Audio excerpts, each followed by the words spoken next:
निमिया के डाड़ी मैया हर नहवेली झुलवा दिया हो के झूल झूल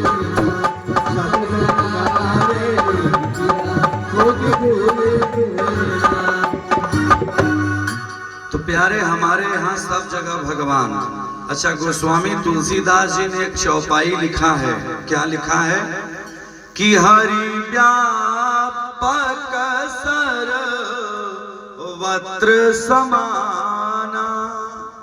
हरि सब जगह व्याप्त है, सब जगह है। तो एक बार की बात है, काशी में कुछ विद्वान लोग तुलसी बाबा के पास गए, क्योंकि काशी में विद्वान बहुत हैं। तुलसी बाबा के पास गए, विद्वानों ने कहा कि बाबा आपने चौपाई लिखा है हरि व्यापक सर्वत्र समाना, क्या भगवान सब जगह है? भगवान तुलसीदास जी ने कहा कि हाँ, भगवान सब जगह है। गरीब में है, शोषित में है, पिछड़े में है, अमीर में है, राजा में है, ब्राह्मण में है, क्षत्रिय में है, वैश्य में है, शूद्र में है, सब समान रूप से सबके में भगवान है। कहा ठीक है, लेकिन ये बात आई क्या भूमि में भी भगवान, कहीं हर जगह भगवान? तो एक विद्वान खड़ा हुआ, तुलसीदास जी से कहा कि बाबा ये बताइए, जब हर जगह भगवान, तो जब कोई गुटखा और सुरती खाता है तो किस जगह जाके थूकेगा? गुटखा खाएगा, सुरती खाएगा, मादक पदार्थ खाएगा। अगर खाएगा, जब भगवान सब जगह व्याप्त है, हम में, तुम में, खड़क कम में भगवान, पृथ्वी में भगवान, अग्नि हर जगह भगवान, तो किस जगह जाके गुटखा खा के थूकेगा? बुरा मत मानिएगा। गोस्वामी तुलसीदास जी ने कहा कि एक बात है, एक बात चौपाई ध्यान से सुनना। कौन सी चौपाई? आप लोग भी ध्यान से सुनना कि जब गुटखा पान जो खाता है ना, उसको इस बात को ध्यान देना चाहिए कि जही मुख रामो अरे नाम नहीं आवा, सोई मुख ब्रह्मा व्यर्थ बनावा, सोई मुख ब्रह्मा व्यर्थ बनावा। क्या भगवान किसी को गाली देने के लिए कहते हैं क्या? क्या भगवान मांस मदिरा का सेवन करने के लिए मुख दिए? नहीं, जही मुख राम। आप अच्छे श्रोता हैं, इसलिए ये बात मुझको याद आ गई। हमारे गुरु जी बताया करते थे कि जही मुख राम अरे नाम नहीं आ, सोई मुख ब्रह्मा व्यर्थ बना। वो मुख बेकार है जिसके मुख से भगवान का नाम न लिया। तो आइए प्रेम के साथ भगवान का नाम आप लोग लिए, इसके लिए सबको तहे दिल से हृदय से स्वागत है। आइए भगवान की कथा में प्रवेश से पूर्व एक बार हरि का नाम ले लीजिए। हरि भजले, हरि भजले, हरि भजने का मौका है। हरि भजले, हरि भजले, हरि भजने का मौका है। हरि भजले, हरि भजने का मौका है। अभी भजले, अभी भजले, अभी गाने का मौका है। भजले, अभी भजले, अभी गाने का मौका है। अभी भजले, अभी बजने का मौका है। अभी भजले, अभी भजले, अभी भजने का मौका है। प्रेम से बोलिए शंकर भगवान की जय। कल हम लोगों ने कथा का विश्राम किया था। स्वयं राजा परीक्षित को सुखदेव मुनि कथा सुना रहे हैं। प्रेम से बोलिए सुखदेव भगवान की जय। राजा परीक्षित को श्राप था कि 7वें दिन तक्षक नाग काटेगा और परीक्षित मर जाएंगे। वहीं सुखदेव जी के द्वारा आज उन्होंने प्रवचन शुरू जब ही हुआ तो हमारे सुखदेव जी महाराज ने पूछा कि राजा परीक्षित तुम बताओ क्या सुनना क्या चाहते हो? क्योंकि व्यास वही अच्छा होता है जिसकी बात अच्छे से श्रोताओं को समझ में आ जाए, है ना।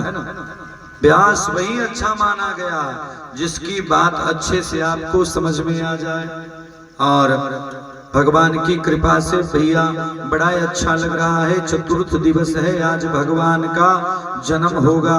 और जब जन्म होगा तो बड़ा आनंद आएगा, क्योंकि भगवान आज आएंगे मामा के इस आंगन में, इस मंडप में। इस कथा में हुआ क्या कि आज परीक्षित जी ने कहा कि गुरुदेव आपने चंद्रवंश का वर्णन किया, सूर्यवंश का वर्णन किया और सबका वर्णन किया, लेकिन हमें ये बताइए कि इस भागवत कथा की सुनने की विधि क्या है, ये भी बता दीजिए कि कब सुनना चाहिए, कैसे सुनना चाहिए, नियम क्या है। क्योंकि दवा तभी काम करती है जब डॉक्टर से बढ़िया से समझ लें कि सुबह खाना है, खाली पेट खाना है कि खाने के बाद खाना है, तभी दवाई काम करती है जब अच्छे से उसका नियम जान जाए, विधि जान जाए।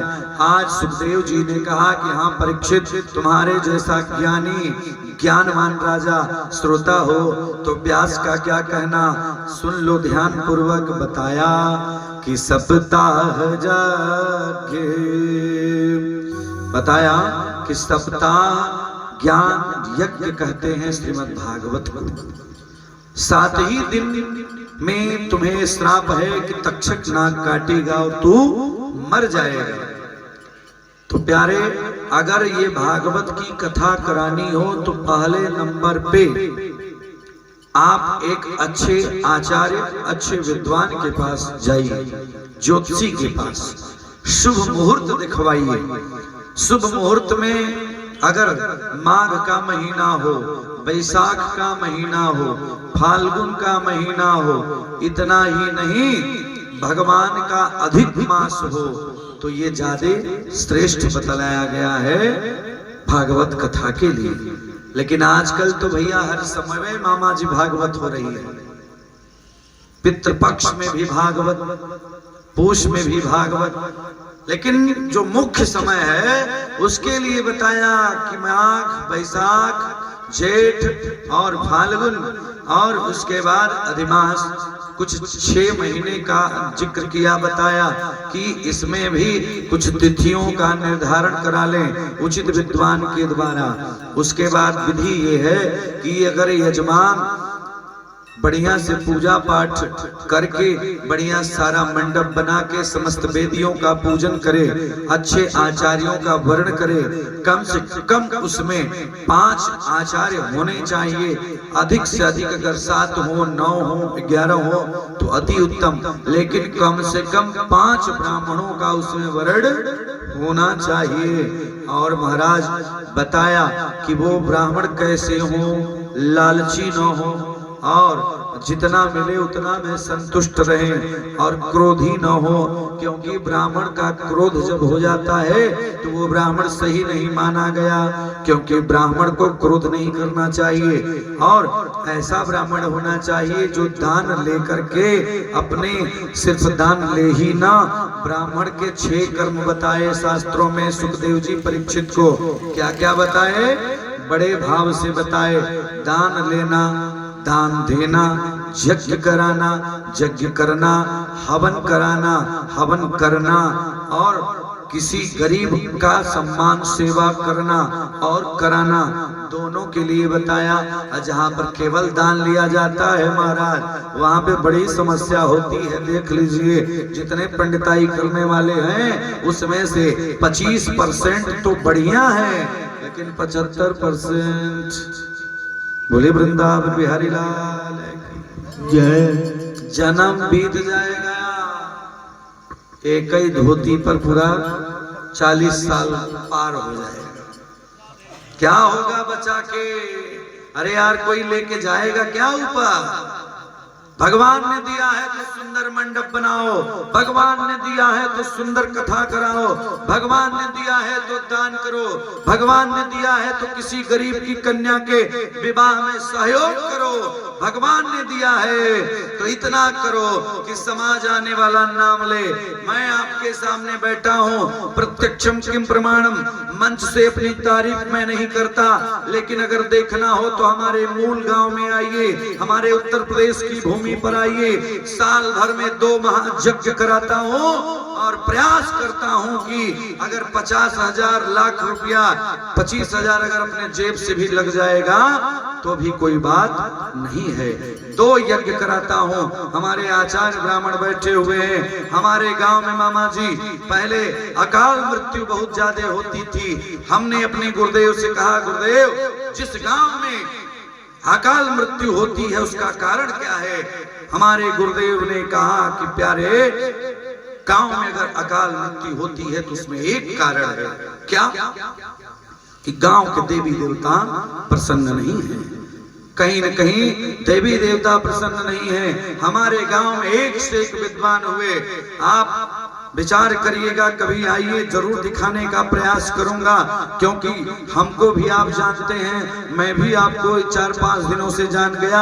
उसके पहले लगातार मेरे शिष्य इस गांव के विषय में बताते थे, जो भी डाल्टनगंज शहर में रहते हैं। हमने कहा मेरा भी सौभाग्य है कि पूर्वडीहा की पवित्र भूमि पर मैं जा रहा हूँ, मैं भी देखूंगा कि वहाँ कितने अच्छे भक्त हैं। और मैंने आके देखा, जैसा सोचा था उससे कहीं ज्यादा अच्छे आप लोग हैं। क्योंकि जरूरी नहीं है कि 5,000 लोग कथा सुने, जरूरी ये है कि 5 ही लोग हों, लेकिन अच्छे लोग हों, विद्वान लोग हों। उनके बीच कुछ कहने और सुनने का मुझे अवसर मिला, मेरा जीवन धन्य हो गया। तो मेरा निवेदन इतना है, मेरे गुरुदेव ने कहा कि अकाल मृत्यु का कारण यही है कि आपके गांव के देवी देवता खुश नहीं है। हमारे गांव में हर बिरादरी के घर से एक बेटे हर वर्ष परिवार से चले जाते थे। भैया मैं आपको क्या बताऊं, आज के 6 वर्ष पहले की बात है। हमने कहा कि मैं दुनिया में यज्ञ करके क्या करूंगा जब मेरे गांव के रहने वाला एक व्यक्ति आज मर रहा है। वो गांव बेकार हो जाता है, जिसके घर से बेचारे नवयुवक चले जाते हैं। क्योंकि अपने समय पर किसी की मृत्यु हो जाए तो बहुत अच्छा माना गया है। आज सुखदेव जी कहते हैं राजा परीक्षित को कि ध्यान से सुनो, जिस भूमि पर यज्ञ होती है उस यज्ञ का पहले लाभ सुन लो। पहले तो विधि से हीन किया हुआ यज्ञ हमेशा कष्टदायी होता है। तो पहले तो विधि से परिपूर्ण यज्ञ होनी चाहिए, और यज्ञ ऐसी जगह होनी चाहिए जहां पर भगवान की कृपा हो।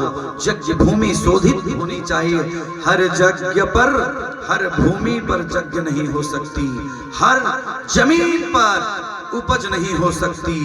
उसी प्रकार हर जगह हवन भी नहीं होता। जिसके यहाँ प्रभु की कृपा होती है उसी के गांव में यज्ञ होती है।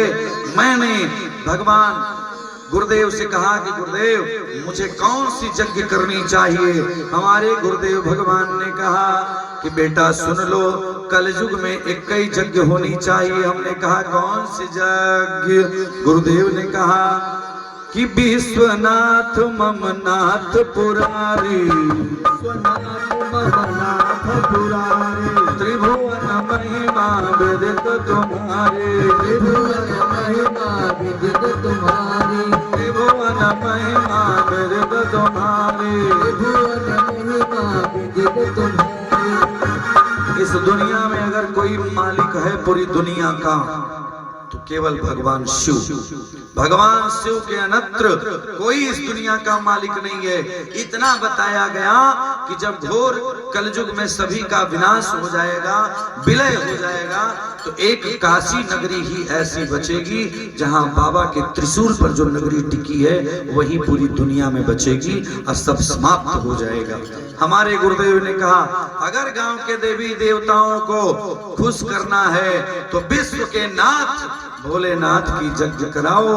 हमारे यहाँ अभिषेकात्मक रुद्र महायज्ञ और संगीतमय श्री राम कथा का आयोजन हुआ, लगातार कई वर्षों से हो रहा है और पहले ही वर्ष यज्ञ हुई और हमें लगता है इन 6 वर्षों में आज भी हमारे कभी भी किसी परिवार से किसी नवयुवक की अकाल मृत्यु नहीं हुई। ये अहम नहीं बोल रहा है, हमने किया है माता लोग, तब मैं बोल रहा हूँ। आइए, भगवान सुखदेव जी ने कहा, हे परीक्षित तुम विधि जान लो, यज्ञ कराने का तरीका है कि नियम से प्रकरण सुनते जाओ। 18,000 श्लोकों का पारायण हो करके उसके जो मुख्य मुख्य कथा है उसको सुन लेना, तुम्हारा मोक्ष हो जाएगा। इतना ही नहीं, इस कथा को जिस नैमित्त तुम कराओगे, लड़के की शादी नहीं हो रही है, मन में संकल्प हो, अच्छी संस्कारिक बहू मिल जाएगी, बिटिया की शादी नहीं हो रही है, भागवत कथा कराओ, अच्छी शादी हो जाएगी। प्रमाण, हमारे यहाँ एक लड़की IAS बनी, ध्यान दीजिएगा, उसका नाम है साक्षी गर्ग। YouTube पर सर्च कर लीजिएगा आप लोग, आज राजधानी दिल्ली में है। उसके पिताजी बाबा जी रतनलाल गर्ग जी 18 साल श्री राम कथा कराए और अध्यक्ष थे, कपड़े की दुकान थी और बिटिया आज IAS बन गई। उनका दामाद PCS है और भगवान की कृपा देखिए, जो धर्म कराता है, जिस नैमित्त कराता है, उसका नैमित्त पूरा हो जाता है। हमारे आचार्य जी विनय जी पढ़ रहे थे, क्या पढ़ रहे थे कि भगवान कदा वृंदारण्ये विमल यमुना तीर पुलिने चरंतम गोविंदा हलधर सुदामा दिसहितम अये कृष्णन स्वामिन मधुर मुरली वादन विभो प्रसीद वैद्याक्रोशन मिविस्मिवरा श्याम प्रीत मधा। अर्थात परीक्षित से व्यास जी ने बताया विधि। उसके बाद परीक्षित ने कहा कि गुरुदेव ये बताइए कि ये कथा भोजन करके सुननी चाहिए कि फलाहार करके सुननी चाहिए। परीक्षित जानते थे कि घोर कलयुग आ रहा है। कलयुग में कोई व्रत उठाने से पहले, जैसे अगर कोई व्रत आप लोग को बता दिया जाए कि कल प्रदोष का व्रत है, कल प्रदोष का व्रत है, और उसके पहले ही माताएं पूछती हैं कि बाबा फलाहार में क्या क्या लेना होगा। और आजकल महाराज बड़ी समस्या है मामा जी, आज कल तो महाराज जितना हमको लगता है फलाहार महंगा हो गया, उससे बढ़िया तो दाल चावल सब्जी है। सही में फलाहार बहुत महंगा हो गया। कारण क्या है कि हम लोग फलाहार के नाम पर पूरा आहार लेने लगे, हाँ, और चपंत भोजन अखंड निद्रा। जैसे मामा जी के यहाँ खूब बढ़िया हम लोग कुट्टू की खिचड़ी खा रहे हैं, बढ़िया लगभग 1 किलो घी उसमें डलता है, हाँ, एक दिन में 1 किलो घी साफ। हाँ, ये तो आप लोग हैं भैया, झारखंड बिहार के लोग कितना खिला देते हैं, नहीं दूसरे जगह तो रिफाइनर खाते खाते हालत खराब हो जाती है। हाँ, ये तेज 4 दिनों से 5 दिनों से हम लोग हैं, लेकिन सिकन चेहरे पर नहीं आप देखेंगे। क्यों? क्योंकि ये घी का, दूध का प्रताप है। बहुत जगह हम जाते हैं, लेकिन सारे ब्राह्मणों को यहाँ दूध मिलता है और लिखा हुआ है कि पयः पृथिव्याम पयवोखधीषु पयोद्भियन्तरिक्षे पयोधा पयस्वतिः प्रदिशा संतो मह्यम। जो व्यक्ति दूध पीता है उसके ऊपर बड़ी भगवान की कृपा हो जाती है, उसे जल्दी कोई रोग परेशान नहीं करता। पहले मैया लोग एक जमाना था ना कि एक लड़का में, आज हम लोग परेशान हैं एक लड़का लड़की में। पहले की माताएं 5-5 लड़के को, 5-5 लड़कियों को अपना स्तनपान कराती थी। माँ का दूध बच्चे पीते थे, बेटियां पीती थी, तब कहते थे कि मैंने अपने छाती का दूध पिलाया है। आज 6 महीने भी कोई माँ अपने बेटे को नहीं पिला रही है। दुर्भाग्य है, कहां से बेटा राम बनेगा, कहां से कृष्ण बनेगा, कहां से विवेकानंद बनेगा, कहां से भगत सिंह बनेगा। हाँ, आज की माँ नहीं पिलाती है दूध अपने दूध को, अपने दूध के कर्ज को बेटा उतारता था, लेकिन आज दूध का कर्ज है या नहीं है। केवल बाप की कमाई से जो पैसा आता है, एक तरफ जो है दूध में और दुनिया की दवाइयों में पैसा गायब हो जाता है। हर एक स्त्री को चाहिए कि अगर पति बाहर से कमा रहा है तो घर में बैठ करके हम सिर्फ खर्च करेंगे, तो ये बात ठीक नहीं है। हमें भी चाहिए, क्या चाहिए? अनसुईया जी ने सीता जी को बताया कि करहूं सदा शंकर पद पूजा, करहूं सदा शंकर पद पूजा, करहूं सदा शंकर पद पूजा। नारी धर्म पति देवन दूजा, नारी धर्म पति देवन दूजा, नारी धर्म पति देवन दूजा। दूसरा, इस दुनिया में कोई नहीं, सिर्फ भगवान शंकर ही ऐसे हैं जो आपकी हर तरह की समस्या को दूर कर सकते हैं। आज परीक्षित को सुखदेव जी ने कहा कि देखो, पहले तो नियम है कि फलाहार करके यज्ञ करो। अगर तुम्हारे कोई समस्या है, कोई दवा चलती है, तो बिना लहसुन प्याज के दाल चावल सब्जी रोटी खाओ, लेकिन कथा में बैठो। ऐसा नहीं कि दिन भर व्रत रहो और शाम को जब कथा होने लगे तो निद्रा मत आ जाए। तो ऐसा नहीं है। कथा में जब नींद आती है तो प्यारे क्या होता है, जितनी बुराइयां हैं उसके मुख में प्रवेश कर जाती हैं।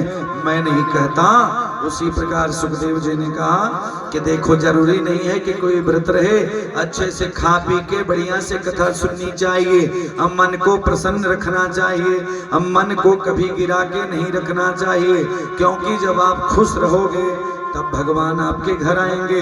जब आप मुंह फुला के रहोगे तो कुछ मिलने वाला। अच्छा, बहुत से घर है, महिलाएं लगेगा कि एकदम कैकई बन जाती हैं कभी कभी। पुरुडीहा में तो ऐसा नहीं होगा मामा जी, क्यों मिथिलेश मामा? पुरुडीहा में तो सब खुश रहते हैं महिलाएं, लेकिन और जगह एक घर में हम गए, महाराज महामृत्युंजय का जाप चल रहा था, 5 पंडित को लेके गए। बिहार की धरती थी, राजपूत परिवार था। अब भगवान की कृपा से एक दिना के बाद पति पत्नी में हो गया झगड़ा। अब पंडित जी लोग, महाराज एक पंडित को खिलाना माने हाथी को बांधना। हाथी को बांध के आप खिलाते हो, उतना एक पंडित आपके घर रहेगा तो परेशान करेगा। क्या?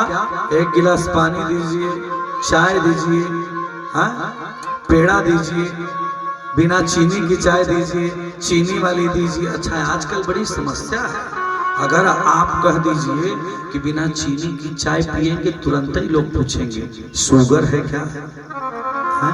अरे भैया, हमारी रुचि, हम बिना चीनी के पिएंगे तो किसी को दिक्कत नहीं होनी चाहिए। शायद जितने चीनी पीने वाले हैं उनसे निवेदन होगा कि जाके चीनी के मिल में देख लीजिए कि चीनी बनती कैसी है। निवेदन है, जो पी रहा है वो पिए, लेकिन मैं तो नहीं पीऊंगा क्योंकि पूजा पाठ है। तो बोलिए वृंदावन बिहारी लाल की। तो अगर आपसे कोई कहे कि बिना चीनी का चाय बनाइए तो पूछना नहीं चाहिए। जैसे कहीं कहीं तो महाराज लोग जबरदस्ती कर देते हैं, अरे आप आए हैं तो चाय क्यों नहीं पिएंगे? अरे भैया, चाय से बढ़िया दूध पिलाओ। दूध 1 गिलास, 2 गिलास, 5 गिलास, 10 गिलास पिलाओ, क्योंकि घर से आदमी दूध पिया है, माँ का दूध कई वर्षों तक जो पिया है उसे दूध कभी नुकसान नहीं कर सकता। बोलिए वृंदावन बिहारी लाल की। तो माताओं, अगर अपने बेटे को अच्छा बनाना है, अपने बेटी को अच्छा बनाना है, तो अपने माँ का दूध जरूर पिलाना चाहिए। जब दूध अपना आप नहीं पिलाओगी तो बेटा बड़ा होकर के करेगा झुम बराबर झुम शराबी झुम वही करेगा, तब एक नहीं पूजा पाठ काम करेगा। आप खूब जय शिव ओम करा करो, उधर लगा कर करके मस्त है रजा। तो इसलिए निवेदन है कि संस्कार पहले माताओं को बनना पड़ेगा। क्यों? अगर आप आलू लगाते हो ना, आपके बगल में आज मैं मामा जी के यहाँ गया, वो मिथिलेश मामा के यहाँ प्रातः काल हमने देखा रास्ते में कि सरसों बड़ा बढ़िया लगा है। तो सरसों बोने के लिए पहले जमीन को बढ़िया जोता जाता है, उसमें जो घास पत्ती है उसको बाहर निकाली जाती है, उस क्यारी को बढ़िया बनाया जाता है, तब जाके उसमें बीज अर्थात सरसों बोया जाता है, तब वो सरसों बढ़िया होता है, तब वो आलू अच्छी होती है। अब महाराज अगर घास फूस पहले ही से पड़ा हुआ है खेत में तो कितना बढ़िया जा करके हाइब्रिड का सरसों डाल दो, लेकिन क्या होगा, उसी घास में दब के वो मर जाएगा सरसों। क्यों नहीं? तो पढ़े लिखे लोग हैं, ध्यान दीजिएगा। अगर आपको आगे बढ़ना है तो पहले हमारी स्त्रियों को, बेटियों को, बहनों को संस्कार सीखना पड़ेगा। ये संस्कार कैसे सीखेंगी? हमारे पुरुष वर्ग को चाहिए कि घर में, गांव में हर साल कथा कराओ, प्रेम से मिल करके 5 लोग बैठ जाओ, 10 लोग बैठ जाओ, एक जगह होकर के भागवत कथा कराइए, राम कथा कराइए। मैं ये नहीं कहता कि हमको बुलाइए, लेकिन अच्छे विद्वान से बुला के कथा सुनेंगी तो शायद 10 लोगों में, 10 बातों में अगर एक भी बात व्यास की अच्छी लग गई तो जीवन सुधर जाएगा। क्योंकि संतन के संगी लागी रे हो तेरी अच्छी बनेगी, संतन के संग तेरी अच्छी बनेगी, संतन के संग लागे तेरी अच्छी बनेगी, अच्छी बनेगी तेरी बिगड़ी बनेगी, अच्छी बनेगी तेरी बिगड़ी बनेगी, संतन के संग लागी रे हो तेरी अच्छी बनेगी, संतन के संग लागे तेरी अच्छी बनेगी। बोले भक्तवत्सल भगवान की। तो भैया अच्छे गुरु, अच्छे आचार्य, अच्छे संत की वाणी को जरूर सुनना चाहिए। किसी संत की वाणी को मत सुनिए, लेकिन अपने घर में बैठे हुए माता पिता बड़ों की वाणी को तो जरूर सुनिए। कुंभ नहाने से जितना लाभ नहीं होता है उतना अपने सासू माँ के पैर दबाने से होता है। कितने लोग हैं जो सासू माँ के पैर को दबाते हैं? कोई है? पूर्वडीहा में तो बहुत लोग हैं होंगे, क्योंकि यहाँ पर बराबर यज्ञ होती है, पूजा होता है। हाँ, कोई है? अरे भाई, पूर्वडीहा से बाहर से भी कोई आया है तो बताए कि कितने लोग अपने सासू का पैर दबाते हैं। सोच लीजिए हम लोग कहाँ हैं। कितनी माताएं हैं जो अपने पति परमेश्वर का पैर दबाती हैं। सोच लीजिए, विचार करिए। भगवान कहते हैं कि सास ससुर गुरु, सास ससुर गुरु सेवा करी हो, सास ससुर गुरु सेवा करी हो, सास ससुर गुरु सेवा करी हो, पतिलक रुकाया सुवन शरी हो, पतिलक रुकाया सुवन शरी हो। भक्त वत्सल भगवान की जय। सास ससुर गुरु सेवा करही, अब पति की मुख से पा शब्द निकला तब तक पानी आप दे दीजिए, उसी को भारतीय नारी कहते हैं। और नहीं तो चीन, जापान, अमेरिका, पाकिस्तान चले जाइए, वहां तो कोई पति का सम्मान नहीं करता। और महाराज थोड़ा सा पति से झगड़ा हो जाए तो दूसरा पति। लेकिन हमारे भारत में ऐसा नहीं। कौन? अनसुईया जी ने सीता जी को उपदेश दिया कि सीता 9 प्रकार की नारियां होती हैं, जिसमें सबसे श्रेष्ठ नारी वह है जो गृहस्थ आश्रम में रहती है। कि गहना पहिना बेका गुण सीता जानहु, ना बेका गुण सीता जानहु,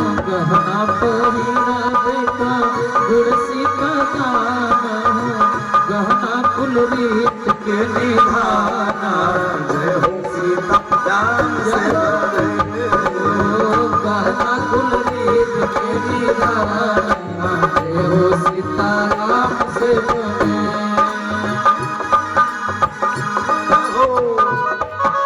वाह भाई वाह, ताली बजाते हुए।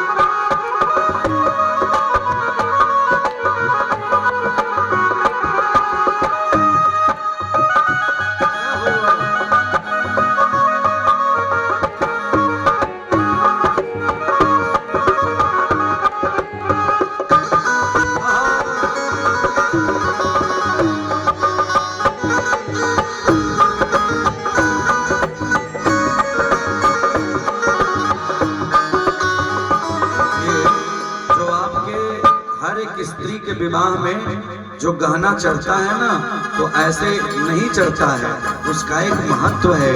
ऐसा नहीं कि ससुराल से जो गहना जाके मंडप में मिलता है आप लोगों को, वो लाकर में रखने के लिए नहीं मिलता है। देखिए सामने छोटे भैया की धर्मपत्नी जी बैठी हुई है, बहुत अच्छा लगता है।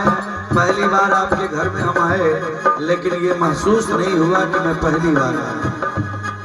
ये गहना क्यों मिलता है, माताएं ध्यान देंगी।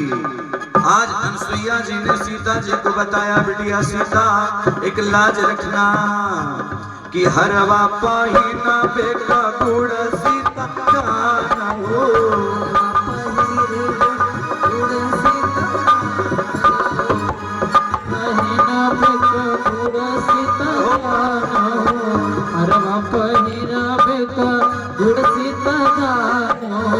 गहना कुल रीत के निभाना, जय हो सीता राम से बने। गहना कुल रीत के निभाना, जय हो सीता राम से बने। जय हो। गहना ऐसे ही नहीं मिलता है माना। बने रहिए नीतीश भैया, बंद मत करिए, म्यूजिक देते रहिए, क्योंकि संगीत का भी बड़ा महत्व है। क्यों? जैसे कथा में ताली का, वैसे ही संगीत में आर्गन का महत्व है। तो ये गहना, ये आप लोग जो मंगलसूत्र पहनती हैं, इसका क्या महत्व है? अनसुईया जी ने कहा कि ये जो हार आप पहनते हो, जो मंगलसूत्र पहनते हो, ये मंगल की निशानी है, शुभ की निशानी है, कुल रीति के निधाना, यानी कुल खानदान के वंश को आगे बढ़ाएगा। ऐसा नहीं कि पति देवता के घर से मंगलसूत्र तो चढ़ गया, वो जाकर लाकर में बंद हो गया, और नकली वाला मार्केट वाला मंगलसूत्र, बड़े भैया नकली मंगलसूत्र पहनोगे तो क्या होगा?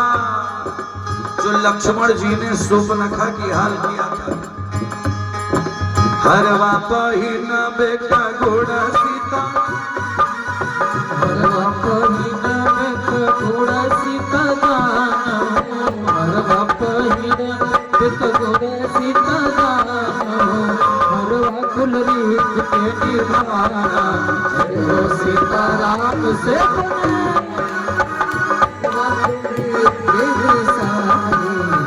जय हो सीता राम से बने।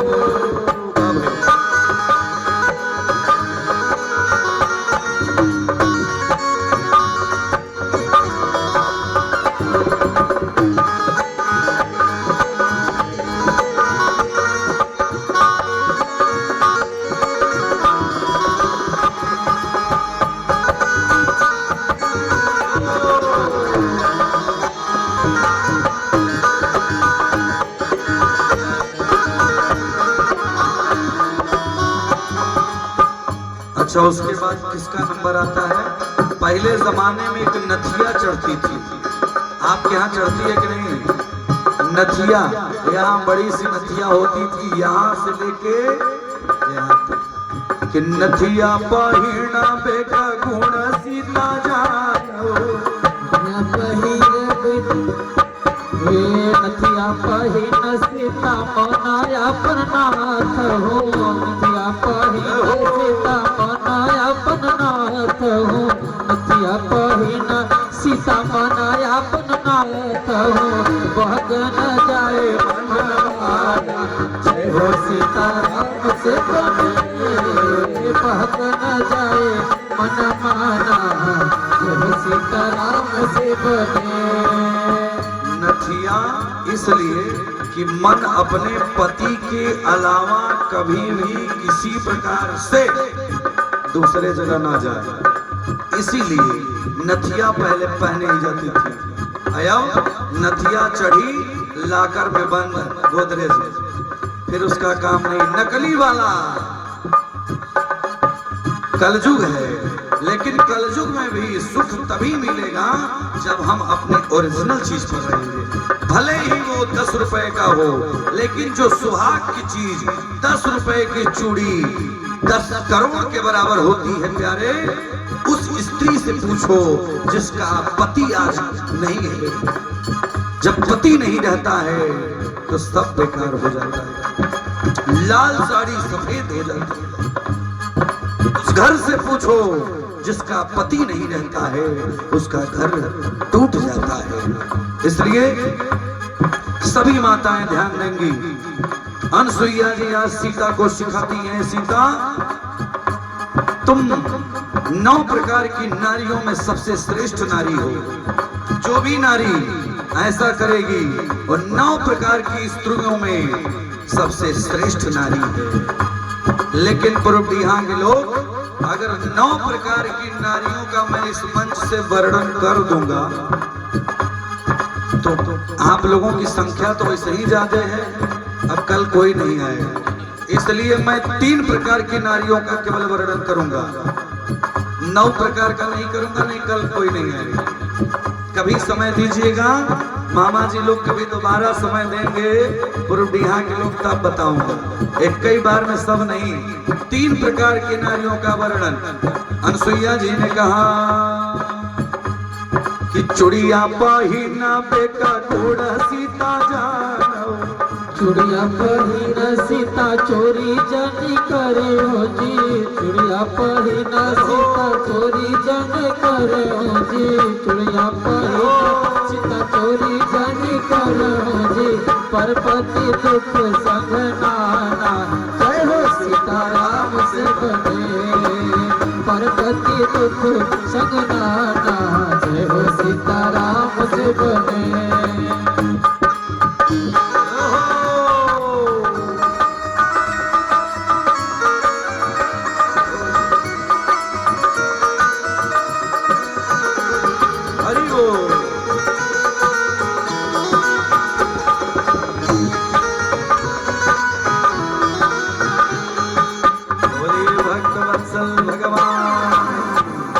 तो पहली नारी वो है जो अपने पति को भगवान मानती है, दूसरी नारी वो है जो समाज के डर से अपने पति को मानती है, तीसरी नारी वो है अनसुईया जी ने